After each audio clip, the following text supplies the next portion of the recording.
Big agriculture spent millions lobbying to make these 15 vegetables illegal. Not because they're dangerous, but because they're too powerful. These medieval crops contain compounds so potent they make modern GMOs look like candy. But here's what they don't want you discovering about why they're still banned today. Ever wonder why your grandmother's salad had more kick than anything you can buy today? Well, let me tell you about purslane. The little green troublemaker that big agriculture wants you to forget exists. This crunchy, slightly salty plant was once the darling of medieval dinner tables. Farmers couldn't get enough of it. But here's the kicker. Today, most people spray it with herbicide and call it a weed. Talk about a fall from grace that would make a soap opera jealous. The numbers will blow your mind. Purslane packs more omega-3 fatty acids than most fish. Yeah, you heard that right. While everyone's popping expensive supplements, this weed is sitting in their backyard laughing at them. Then there's the vitamin E content. Spinach thinks it's tough? Purslane has more vitamin E than Popeye's favorite green. And beta-carotene? It makes carrots look like amateurs at their own game. Ancient Romans treated this plant like liquid gold. The Chinese have been using it for thousands of years as medicine. These weren't dumb people. They knew something we've conveniently forgotten. But here's what really gets me fired up. The antioxidant levels in purslane make most genetically modified vegetables look like they're not even trying. We're talking 10 times stronger in some cases. 10 times. The taste alone should have kept it popular. It's like nature decided to create the perfect salad addition. Crunchy, flavorful, and packed with nutrients that would make a multivitamin jealous. Speaking of forgotten treasures, wait until you hear about salsify, the mysterious root that tastes exactly like something from the ocean. Ever heard of a vegetable that tastes like seafood but grows in dirt? Well, your great-great-grandmother probably knew all about salsify. This peculiar root vegetable was once as common on dinner tables as potatoes are today.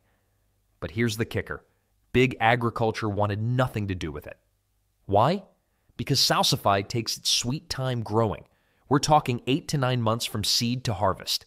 Compare that to the quick turnaround crops that fill supermarket shelves, and you can see why corporate farms gave it the boot. They needed vegetables that grew fast and shipped faster. What they threw away was nutritional gold. Salsify packs more fiber than most vegetables you'll find today. It's loaded with prebiotics that feed the good bacteria in your gut, something our ancestors got naturally, but we now buy in expensive supplements. The taste? Imagine if an oyster and a parsnip had a baby. Sounds weird, but it's absolutely delicious. Medieval cooks knew this secret. They'd roast it, fry it, or toss it into stews. The flavor was so unique that wealthy families considered it a delicacy. Then there's the potassium content. This humble root delivers heart-healthy benefits that put many modern vegetables to shame. Your blood pressure would thank you, but good luck finding salsify at your local grocery store. The real irony? While we're engineering tomatoes to last weeks on shelves, we abandoned a vegetable that naturally supported digestive health for centuries. Makes you wonder what other treasures got buried in agriculture's rush for efficiency. But salsify isn't the only casualty of this vegetable revolution. Medieval cooks knew something we've completely forgotten about lovage. This towering herb didn't just season their stews, it practically ran their entire medicine cabinet. Picture celery's overachieving cousin who went to medical school. That's lovage for you. While modern celery tastes like crunchy water with commitment issues, lovage packs a flavor punch that could wake up a hibernating bear. One leaf does the work of 10 celery stalks. But here's where things get interesting. Big agriculture didn't just ignore lovage, they actively discouraged it. Why? Well, when you can grow something that replaces multiple seasonings and medicines, suddenly you don't need their expensive seed packets and chemical fertilizers. The anti-inflammatory compounds in lovage make ibuprofen look like a participation trophy. Medieval healers used it for everything from kidney stones to joint pain. Modern studies confirm what those old-timers knew.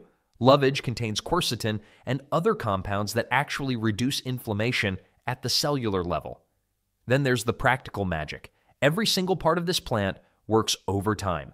Leaves for seasoning, stems for cooking, roots for medicine, and seeds for digestive tea. It's like getting a Swiss Army knife when everyone else sells you single-blade razors. Your grandmother probably grew this without even knowing its proper name. She'd call it that big herb that makes everything taste better. Smart woman. The real kicker? Lovage grows like it's trying to prove something. Plant it once, and it'll feed your family for decades. No wonder the seed companies aren't thrilled about promoting it. But wait until you hear about our next banned vegetable. It's so naturally sweet that royalty hoarded it like gold. Medieval royalty knew what they were doing when they made skirret their go-to dessert. This sweet root vegetable was basically nature's candy bar, except it actually made you healthier instead of sending you to the dentist. But here's where things get interesting. While kings were munching on skirret at fancy banquets, modern agriculture decided this royal treat wasn't worth their time. Why? Because sugar beets and cane could be mass-produced faster than you could say profit margin. Well, joke's on them. Skirret packs more inulin than a health food store supplement. Aisle. This stuff is pure gold for your digestive system. Makes sense, right? Your gut bacteria throw a party every time inulin shows up. And for folks dealing with diabetes, skirret's natural sweetness doesn't spike blood sugar like those processed alternatives that replaced it. Then there's the texture game. Ever tried adding something crunchy to your soup that actually belongs there? Skirret delivers that perfect bite. Not mushy like overcooked carrots, not tough like undercooked potatoes. It's the Goldilocks of root vegetables. And the weird part is, while GMO crops struggle in changing weather patterns, skirret thrives in cooler climates. This thing laughs at frost like a Canadian in shorts during winter. The real kicker? Most people have never even heard of it. Walk into any grocery store and ask for skirret, you'll get the same blank stare you'd get asking for a unicorn. But adventurous cooks who discover this forgotten gem quickly realize they've stumbled onto something special. Speaking of forgotten treasures that pack a nutritional punch, Good King Henry sounds like royalty, but this poor man's asparagus was actually the working-class hero of medieval gardens. And boy, did big agriculture want this one gone fast. Here's the thing about Good King Henry. It made modern crops look like nutritional weaklings. We're talking about a plant loaded with iron, vitamin C, and more nutrients than your typical supermarket spinach could dream of. But that wasn't the problem for industrial farming. The real issue? This green giant was slower than your uncle trying to figure out his smartphone. While GMO crops could be rushed to market, Good King Henry took its sweet time developing those nutrient-dense leaves. Patience and profit margins don't exactly shake hands, if you know what I mean. Then there's the versatility factor that really spooked the agriculture industry. You could toss these leaves raw into salads or cook them like spinach. The young shoots? They taste remarkably similar to asparagus. One plant, multiple uses. Sounds great for families, terrible for companies selling specialized vegetables. But here's where it gets interesting. Good King Henry is a perennial, meaning it comes back year after year without replanting. No seeds to buy annually, no dependency on agricultural suppliers. That's like having a vegetable garden that runs on autopilot. Medieval folks also used it medicinally for treating wounds, thanks to its anti-inflammatory compounds. Modern research is finally catching up to what they knew centuries ago. Speaking of plants that made agriculture executives nervous, wait until you hear about the groundnut, a protein powerhouse that could have changed everything. Here's something that'll make your grandmother roll her eyes. We've been ignoring one of nature's most complete foods while obsessing over fancy supplements. Groundnut used to be the MVP of Native American agriculture. And honestly, it makes our modern potatoes look like nutritional lightweights. This climbing vine produced tubers that were basically nature's multivitamin. We're talking about 3 times more protein than potatoes and enough iron to make Popeye jealous. But here's where it gets interesting. Groundnut wasn't just nutritious, it was practically indestructible. While modern crops throw tantrums over soil conditions, groundnut thrived in places where other plants would wave the white flag. Poor soil? No problem. Drought conditions? Bring it on. This plant was like that tough neighbor who never complains about anything. Then, industrial farming showed up with its bigger is better mentality. Groundnut's crime? It took patience. You couldn't just plant endless rows and harvest with massive machines. It required actual knowledge. Something that didn't fit the factory farming playbook. Makes sense, right? Why bother with a nutrient-dense, sustainable crop when you can grow uniform potatoes that ship well and last forever in storage? The climbing habit that made groundnut so resilient became its downfall. Monoculture operations wanted crops that stayed put, not ones that reached for the sky and actually improved soil health while growing. But here's what really gets me fired up. We ditched this powerhouse for convenience while our ancestors knew exactly what they were doing. Speaking of plants our ancestors got right, wait until you hear about the medieval leaf that made winter meals sing. Your grandmother probably threw this weed into her salads without thinking twice about it. Sorrel was everywhere in medieval gardens, and for good reason too. This tangy little green packs more vitamin A than most vegetables sitting in your grocery cart right now. We're talking about levels that make spinach look like it's slacking off. But here's where it gets interesting. Sorrel tastes like someone crossed lettuce with a lemon wedge. Medieval cooks weren't just tossing it around for kicks. They knew something we've forgotten. This stuff could survive winters that would make a polar bear shiver. While other vegetables gave up and died, sorrel kept growing like that one neighbor who insists on mowing his lawn in December. Then there's the preservation angle that'll blow your mind. The natural oxalates in sorrel work like tiny food guardians, keeping things fresh longer than your average green. Think of it as nature's refrigerator before refrigerators existed. But why did we ditch this powerhouse? Simple. Big agriculture wanted vegetables that could sit in trucks for weeks without wilting. Sorrel's crime? It was too fresh, too flavorful, and too good at what it did naturally. The weird part is how we replaced something this nutritious with bland, storage-friendly alternatives that need chemical cocktails just to grow properly. Meanwhile, sorrel laughs at pesticides because it's naturally tough. Well, there's another medieval vegetable that makes sorrel look tame by comparison. This next one was so prized that ancient Romans built their entire cardiovascular health around it. Meet cardoon, the artichoke's forgotten big brother that medieval folks couldn't get enough of. While artichokes get all the spotlight at fancy restaurants, cardoon was doing the heavy lifting in European gardens centuries before GMOs were even a twinkle in a scientist's eye. This towering plant looks like artichoke on steroids. We're talking stalks that can reach 6 feet tall, taller than your average teenager and probably more useful too. But here's where it gets interesting. Cardoon doesn't mess around when it comes to your heart health. Studies show cardoon extract can slash bad cholesterol levels by up to 30%. That's better than most prescription drugs, and it won't cost you your firstborn child in pharmacy bills. The active compounds in cardoon work like tiny janitors, scrubbing your arteries clean while you sleep. Then there's the fiber content. 1 cup delivers nearly half your daily fiber needs, which means your digestive system runs smoother than a well-oiled lawnmower. Your blood sugar stays steady too, unlike the roller coaster ride you get from processed foods. But why did big agriculture give cardoon the boot? Simple economics, my friend. This plant takes patience. Something modern farming hates more than a vegetarian at a barbecue convention. Cardoon needs careful blanching, specific growing conditions, and skilled harvesting. Mass production prefers vegetables that grow fast, ship easy, and look identical. The Mediterranean diet crowd still swears by cardoon for good reason. While we're stuck with bland, nutrient-stripped vegetables designed for shelf life, cardoon delivers real nutrition that actually does something. Speaking of forgotten nutritional powerhouses, wait until you hear about rampion. Ever heard of a vegetable so charming it landed in fairy tales? Well, meet rampion, the delicate green that once ruled medieval salad bowls before big agriculture decided we didn't need it anymore.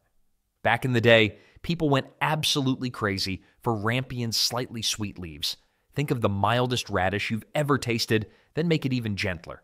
That's rampion for you. Medieval folks couldn't get enough of this stuff, and honestly, who could blame them? But here's where things get interesting. While we're all munching on bland, watery lettuce that tastes like disappointment, rampion was packing some serious nutritional punch. This little green powerhouse contains more magnesium than most vegetables you'll find in today's supermarket. And magnesium? That's your bone's best friend. Now, why did this superstar disappear? Simple economics, my friend. Lettuce grows fast, ships well, and looks uniform on store shelves.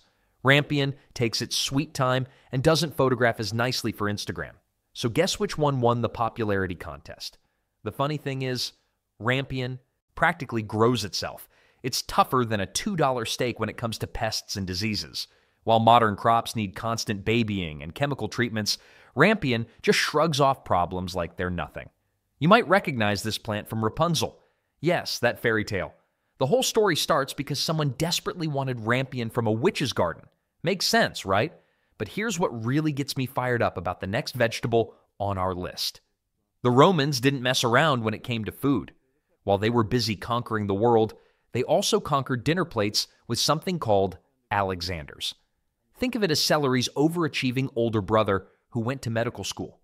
This remarkable plant could feed you from top to bottom. Literally. Roots, stems, leaves, even the seeds were edible. Makes sense, right? Why waste any part when you're building an empire and need every nutritional advantage you can get? But here's where it gets interesting. Alexanders packed a secret weapon called astragalline. Medieval folks didn't know the fancy name, but they knew this stuff worked magic on their medicine shelves. Stomach troubles, Alexanders. Joint pain, more Alexanders. It was like having a pharmacy growing in your backyard. The taste? Imagine celery decided to get spicy and develop some personality. That peppery kick made Roman soldiers feel invincible. Or maybe that was just the conquest talking. Then modern agriculture showed up like that friend who ruins every good party. Why grow something complex and flavorful when you can mass-produce bland, predictable crops? Alexanders required actual knowledge to harvest properly. Each part needed different timing, different techniques. Well, that was too much work for industrial farming. They wanted vegetables that behaved like factory workers, uniform, predictable, and easy to manage. Alexanders was more like an artist, temperamental but brilliant. Ancient murals still show extensive cultivation of this powerhouse plant. Those civilizations understood something we've forgotten about: real nutrition versus artificial enhancement. But speaking of plants that literally lift your spirits, there's one medieval favorite that was celebrated for inducing actual euphoria. Here's your grandmother's secret weapon against stress, and big agriculture pretends it doesn't exist. Borage was once called the herb of gladness because medieval folks swore it could lift anyone's spirits faster than a surprise inheritance check. But here's where it gets interesting. This blue-flowered beauty contains more gamma-linolenic acid than those fancy engineered crops could ever dream of producing. We're talking about the same stuff they put in expensive supplements, except borage delivers it naturally. Your wallet stays happy too. The flowers? Completely edible. Toss them on salads and watch dinner guests wonder if you've hired a 5-star chef. They taste like cucumber with a hint of honey, and they're shaped like perfect little stars. Makes you wonder why we settled for boring lettuce when our ancestors had this colorful masterpiece. Then there's the controversy. Some places restrict borage because of its alkaloids. Sounds scary, right? Well, coffee has alkaloids too, and nobody's banning your morning cup. The difference is borage actually helps your adrenal glands instead of overworking them. Medieval herbalists used it for everything from calming nerves to treating what they called melancholy. Today's research backs up their wisdom. Those gamma-linolenic acids support healthy inflammation response better than most modern alternatives. And the bees, they go absolutely crazy for borage flowers. Plant some, and you'll have the happiest pollinators in the neighborhood buzzing around like they've found buried treasure. But borage isn't the only banned plant that supports your body's natural processes. Wait until you discover the next one that's been hiding in plain sight, disguised as something completely different. Your grandmother probably called it a weed and yanked it out of her garden without a second thought. But mallow? This unassuming plant was once the star of medieval kitchens and medicine cabinets alike. Here's the kicker. Mallow is literally where marshmallows got their name. The original marshmallows were made from the sap of mallow roots, not the sugar-packed fluff we roast over campfires today. Talk about a glow down that would make any influencer weep. Medieval cooks knew something we've forgotten. They tossed mallow leaves into stews and soups, creating dishes that didn't just fill bellies but actually healed them. The leaves contained something called mucilage, basically nature's own throat coat. Got a scratchy throat? Mallow beats those expensive lozenges hands down. But here's where big agriculture got nervous. Mallow spreads like gossip in a small town. It's what botanists politely call invasive, which really means it grows so well that it makes other crops look lazy. Can't have that when you're trying to sell expensive seeds every season, right? The roots were the real treasure, though. Medieval healers used them to make poultices that could soothe everything from burns to stomach ulcers. The mucilage creates a protective coating on your stomach lining like bubble wrap for your insides. Today's genetically modified vegetables promise enhanced nutrition, but they're missing something crucial. They lack the resilience that kept our ancestors alive during famines. Mallow kept growing when everything else failed. Speaking of resilience, there's another banned vegetable that thrived in the harshest coastal conditions. Sea kale might sound like something you'd find washed up on a beach after a storm, but medieval coastal communities treated this plant like underwater treasure. And honestly, they weren't wrong. Picture cabbage's sophisticated cousin who spent way too much time at the spa. That's sea kale for you. This maritime marvel thrived along rocky coastlines, giving farmers near the ocean a reliable crop that laughed at salty soil and harsh winds. While everyone else inland was babying their vegetables, coastal folks just let sea kale do its thing. But here's where it gets interesting. Sea kale packs more vitamin C than your morning orange juice and enough iodine to keep your thyroid happier than a retiree in Florida. Medieval sailors knew this stuff could prevent scurvy better than any fancy supplement big agriculture pushes today. The crazy part? Sea kale actually improves the land it grows on. Unlike modern crops that suck nutrients out faster than teenagers drain your bank account, this plant prevents soil erosion. It literally holds the coastline together while feeding people. Try getting that from your GMO broccoli. Then there's the taste factor. Raw, it's got this crisp, slightly salty bite that makes salads pop. Cooked, it transforms into something resembling the best parts of asparagus and spinach having a delicious baby. No wonder fancy restaurants started sneaking it back onto menus. Well, the ones that could find it anyway. See, sea kale's biggest crime was being too niche for mass production. You can't just plant this anywhere and expect miracles. But what happens when you need something even more specialized to survive harsh conditions?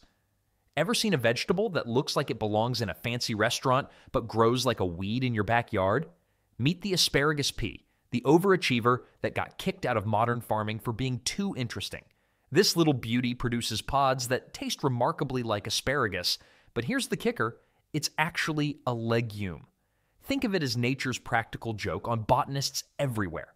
While regular asparagus takes 3 years to establish and demands perfect soil conditions like a spoiled celebrity, asparagus peas grow faster than your neighbor's gossip spreads. The pods are downright gorgeous, too. Bright red flowers bloom into these winged, almost ornamental-looking pods that would make your Instagram followers think you've gone full fancy farmer. But big agriculture? They wanted nothing to do with something this photogenic. Why the cold shoulder? Well, asparagus peas don't fit into neat little shipping boxes. They're delicate, irregular, and require individual attention. Basically, the opposite of what industrial farming loves.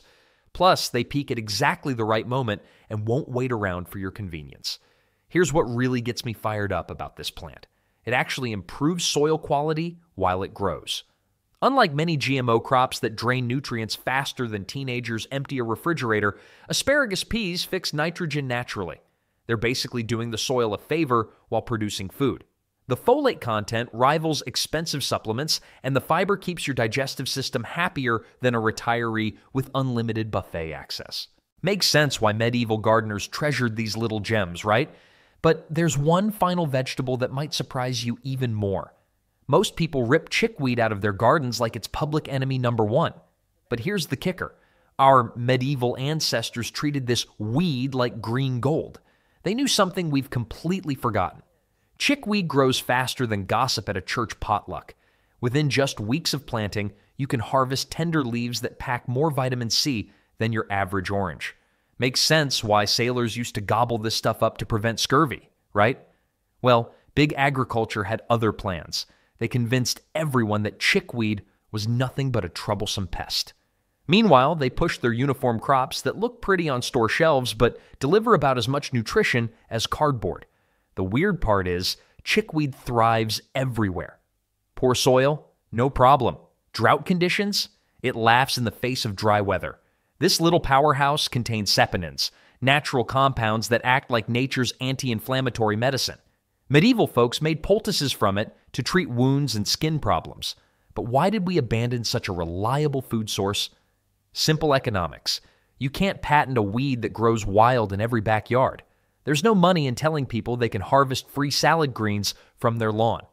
I've personally tried chickweed in salads, and it tastes like a cross between spinach and corn silk. Mild, slightly sweet, and surprisingly satisfying. The texture's tender enough that even my picky Uncle Larry would probably eat it without complaining. Then there's the sustainability factor. While GMO crops require fertilizers, pesticides, and constant babying, chickweed just grows. It's nature's way of saying, I've got this covered. Sometimes the best solutions are literally growing under our feet.